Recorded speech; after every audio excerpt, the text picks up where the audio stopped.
안녕하세요. 황녀의 쌀라고 토크 시간입니다. 네, 오늘의 황녀 사연은요. 남편이 죽자 시어머니의 못된 행동 때문에 결국 모든 걸 잊고 시어머니와 영영 연을 끊어버린 어느 한 여성분의 사연입니다. 사연 읽기 전에 구독과 좋아요, 많은 공유 부탁드릴게요. 저는 결혼할 때부터 시어머니와 함께 살았습니다. 시댁 쪽은 아들이 둘인데 굳이 자식들 끼고 살려고 해요. 그런데 저희 신랑과 달리 서방님은 어머님 도움 받으려고만 하지 같이 사는 것은 싫어해서 따로 살고 있어요. 그런데 저희 신랑은 워낙 효자여서 엄마 말이라면 죽는 신용까지 할 정도였죠. 그래서 할 수 없이 시댁에 들어가 살게 되었는데 신랑이랑 시어머니가 서로 사이가 너무 좋다 보니까 제가 낄 자리가 없더군요. 신랑이 워낙 효자여서 시어머니가 하는 말 다 들어주고 비유 맞춰주고 하다 보니까 저는 신랑과 많은 얘기를 할 시간조차 부족했어요. 아이가 태어나서부터는 저도 애 키우다 보니까 힘들고 귀찮아서 그런지 먼저 자버리고 신경을 덜 쓰게 되었어요. 남편이 어머님한테 잘해서 그런지 어머님도 그다지 저한테 시집살이 시키지 않고 저도 애 둘을 연년생으로 낳아서 그런지 키우는 어려움은 있었지만 키우고 나니까 제가 무슨 일을 해도 크게 걸리는 일이 없었어요. 그래서 애들 초등학교 보내고 나서 저도 일을 시작했어요. 신랑은 여전히 엄마 편에 서서 효자 노릇 열심히 하며 살고 있었지요. 저한테도 잘하고 아이들한테도 잘하는 남편이자 아빠여서 어머님한테 효자 노릇하는 것이 딱히 나쁘지는 않았어요. 그런데 반면에 서방님은 오로지 자기 식구만 아는 사람이었어요. 집안에 무슨 일이 있어도 자기들 여행 잡아서 놀러 가버리고 아주 멋대로였죠. 그 빈자리를 신랑 혼자서 다 채우는 거 보니까 그것도 너무 화가 났어요. 자기야, 자기 혼자 다 하지 말고 서방님한테 미리 얘기해서 같이 하는 게 어때? 전화하면 안 받더라고. 하기 싫어서 피곤해하는데 억지로 끌고 올 수도 없는데 어떻게 해? 자기가 자꾸 그런 식으로 혼자서 다 하니까 이젠 당연히 하잖아. 자기만 아들이 아닌데 왜 그렇게 힘들게 살아? 자기 솔직히 힘들잖아. 자기가 효자인 거 세상이 다 알 정도인 것도 아는데 이제 그만하라고. 지쳐 보여.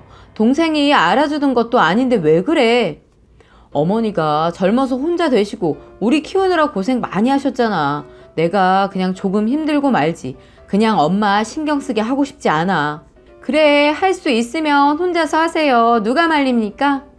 늘 저희의 대화는 이러했습니다. 어머님은 큰아들이 혼자서 다 짊어지고 힘들어하는 거 보고서도 그냥 당연하다고 생각하는지 작은 아들 내외를 그냥 두는 겁니다. 어머님이 예전부터 작은 아들을 끔찍하게 생각하는 것은 서방님이 3살 때 아버님이 돌아가셔서 불쌍하다는 이유로 늘 감싸고 도셨다고 해요. 그러다 보니까 모든 일이 저희 신랑 몫이었던 거예요. 허드렛 일은 신랑이 도맡아서 하고 서방님은 가끔 와서 용돈 한번 드리는 걸로 다 넘어가더군요. 옆에서 지켜보면 너무 철없는 행동도 많이 하고 큰돈 들어가는 일에도 나중에 준다고 해놓고선 돈을 안 주고 여행은 자주 다니는 겁니다. 한 번은 명절에 왔는데 그렇게 돈이 없다던 동서가 성형을 하고 왔더라고요. 참 어이가 없어서 웃음만 나오더군요. 서방님도 돈이 없다고 해놓고선 낚시 제품을 고가에 구입했더군요. 이대로는 안 될 것 같아서 한 소리 제가 했습니다. 서방님, 이번에 어머님 칠순 때 잔치 안 하고 그냥 여행 보내드릴까 하는데 어떻게 생각하세요? 그래요, 그러는 게 좋을 것 같네요. 그래서 말인데 한 집당 100만 원씩은 내야 할 것 같아요. 성수기라 가족들 다 같이 가면 부담 될 것 같아서 어머님 친구분들하고 패키지 알아보니까 그 정도는 괜찮을 것 같아요. 남은 돈은 용돈으로 드리려고 해요. 그렇게 많이 들어가요? 그래서 몇 년 전부터 제가 돈 모으자고 했는데 안 하신다고 하면서 그때 그냥 한 번에 내신다고 했잖아요. 제가 분명히 부담될 거라고 했잖아요. 이렇게까지 낼 줄은 몰랐네요. 이 말을 듣는데 어이가 없더군요.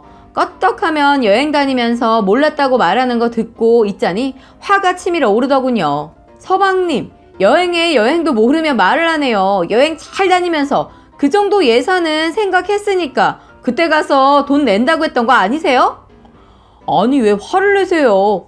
그렇잖아요. 매번 돈 내라고 하면 없다고 손 탈탈 털어버리면서 여행은 가잖아요. 저 예전부터 그 점이 너무 마음에 안 들었어요.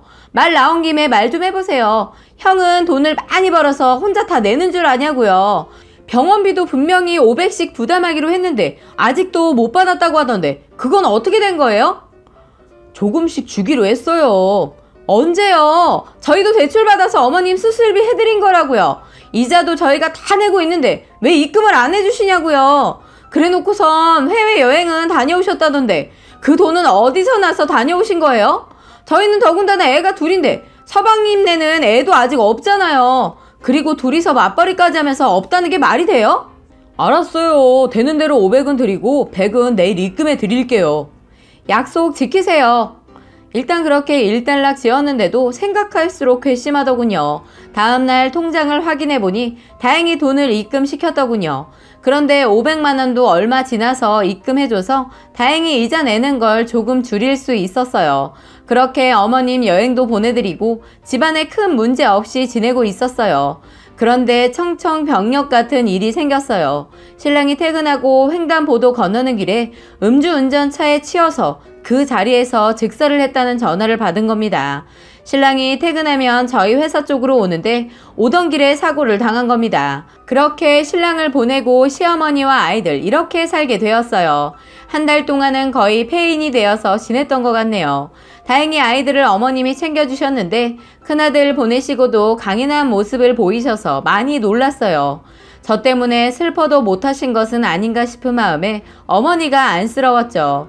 계속 이렇게 있으면 안 될 것 같아서 정신 차리고 그동안 해결 안 되었던 문제들을 다 해결했어요. 거액의 사망보험금이 통장에 입금되었는데 한 푼도 쓸 수가 없었어요. 그냥 그대로 묶어두고 저는 그냥 회사를 다니면서 남편의 목까지 정성 들여 시어머니를 모셨습니다. 그런데 정신을 차리고 보니까 신랑을 보내고 한 달쯤 되었을 때 또 무슨 사고를 쳤는지 자꾸 서방님이 집에 자주 오는 겁니다. 무슨 일인가 싶어서 어머니께 물어봐도 대답을 안 해주시더군요. 혹시나 해서 동서한테 물어봤어요. 동서도 모른다는 말만 하더군요. 그렇게 거의 1년이 지났습니다. 그런데 우연히 부동산에서 연락이 와서 알게 되었는데 어머님 집에 대해 얘기를 하는 겁니다.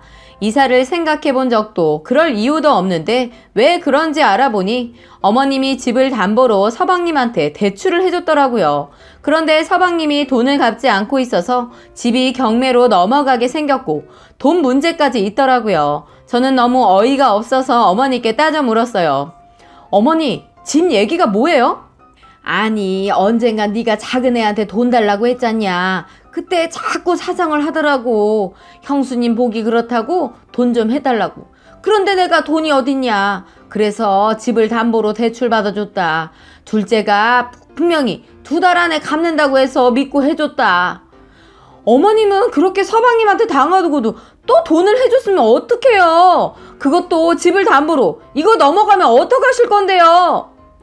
내 집 가지고 내가 해줬는데 네가 무슨 상관이야. 그리고 네가 착각하고 있는가 본데 이 집은 나중에 작은 애 주려고 했었던 거다.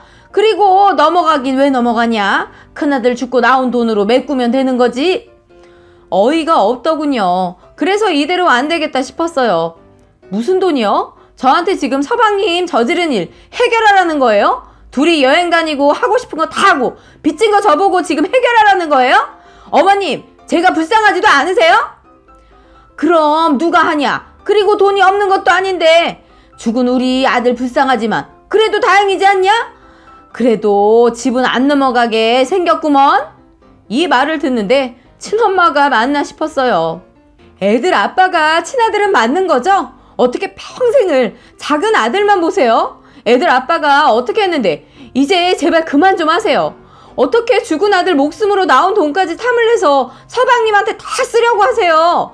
애들 아빠 목숨으로 나온 돈은 절대 안 건드려요.